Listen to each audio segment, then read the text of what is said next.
Hey everyone, as I engage with investors across the US, I continue to hear a wide range of perspectives. Some see opportunity, but many have a very negative perception of the economy and the commercial real estate market. Investors' perspectives are of course influenced by the property types they concentrate on or geographic locations. But I think there's a pretty significant media-driven perception gap.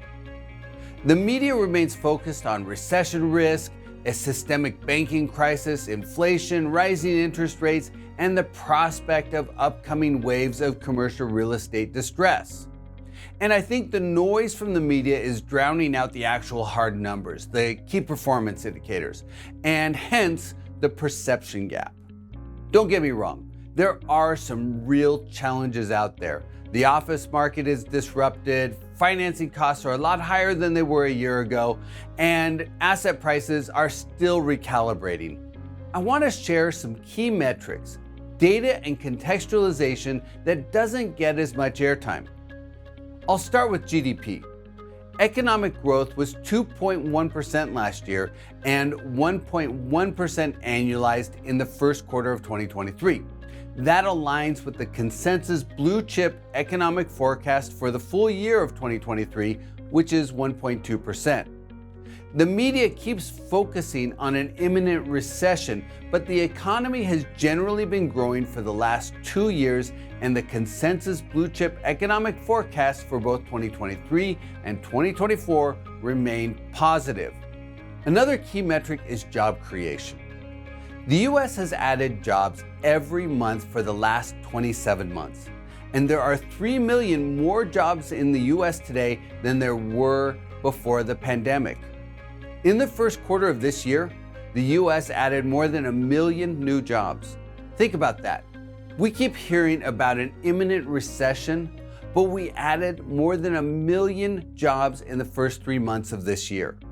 And even though the media keeps highlighting major layoffs by big companies like Meta, Google, and Microsoft, the number of first-time unemployment claims remains in the mid-200,000 range, well below the 10-year pre-pandemic average of 312,000. So even though massive layoffs have dominated the news, they haven't translated to a material softening of the labor market. The unemployment rate has been locked in the mid-3% range for the last 13 months. That's at or near the record low of the last half century. Almost every recession in the last 70 years has been preceded by a 50 basis point rise in the trailing 3-month unemployment rate prior to the recession, and we just haven't seen that yet. The labor market is still very strong. So the labor market is not signaling an imminent recession. Another consideration that doesn't get mentioned much is that the 10-year Treasury has been hovering in the mid-3% range since mid-March. Looking back in time to before the global financial crisis, a 10-year Treasury rate in the mid-3% range was virtually unheard of. It would have been considered exceptionally low. Yes, we've all gotten used to the ultra-low interest rates of the last 10 years or so, but honestly, 3.5% is a really low interest rate. So if you set aside all the noise, all the speculation about recession risk and inflation and interest rates, and just look at the numbers, the economy is actually doing pretty well. And the same is true for most types of commercial real estate. If you compare the first quarter of 2023 vacancy and rent growth of the major property types with the 5-year pre-pandemic average, only office properties have weakened. The average first quarter apartment vacancy from 2016 to 2020 was 5%. In the first quarter of 2023, the average vacancy was 5.2%, just 20 basis points higher.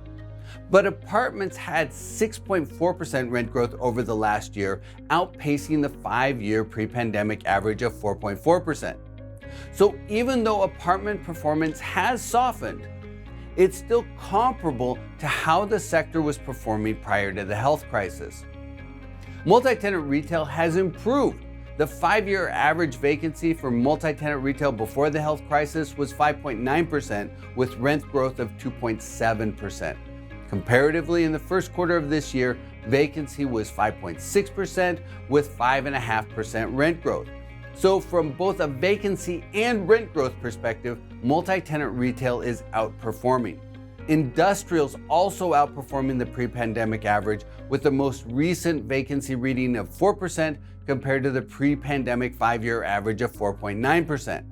Likewise, the industrial year-over-year rent growth was 16.6% in the first quarter of this year, compared to just 5.8% in the 5 years prior to the pandemic. But as I mentioned earlier, office is looking pretty weak.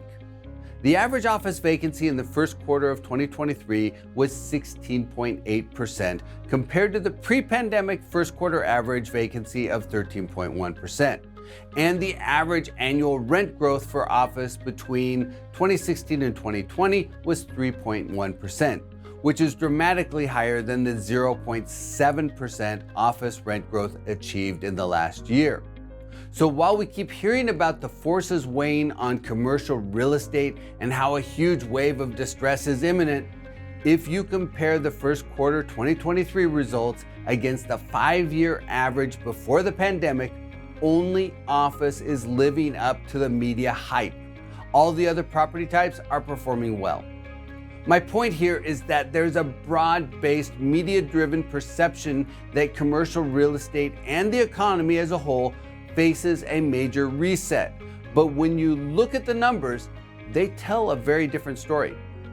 The sector is downshifting from a period of exceptional growth into a more normal operational climate, but that's not a massive reset.